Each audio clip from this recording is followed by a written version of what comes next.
ওইখানে মানে সবার খাবার নামে ভোগ হয়, আর এইখানে বাবার ভোগ হয়। হ্যালো এভরিওয়ান, অনেকদিন পর একটা শর্ট ভিডিও নিয়ে এসেছি। দিনটা ছিল 8ই এপ্রিল, আমার বান্ধবীর ছেলের পৈতে, আর সেটা হয়েছিল সোনামুখীর পাশেই একটা গ্রাম তিউড়ে।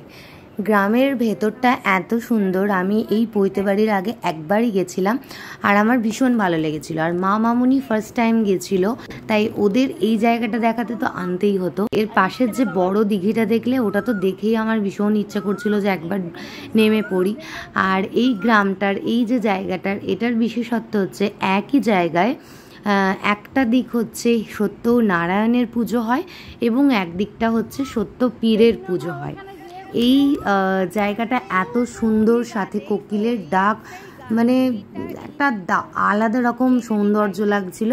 আর আমাদের বড় কন্যা অর্থাৎ পলির মেয়ে আমাদের পুরো গল্পটা বলছিল যে সত্যনারায়ণের ওখানে সারা বছর ধরে ভোগ রান্না হয় এবং শীতকালে যে মেলাটা হয় সেখানে প্রত্যেক দিন কিন্তু নারায়ণের অর্থাৎ সত্যনারায়ণের ভোগ হয়, আর সত্য পীরেরও আলাদা করে পুজো হয়, কিন্তু একই সাথে। আজকের দিনে দাঁড়িয়ে যখন ব্লগটা আমি দিচ্ছি তখন মনে হচ্ছে পরমেশ্বরের মধ্যে কোনো বিভেদ নেই, বিভেদ শুধু মানুষে মানুষে।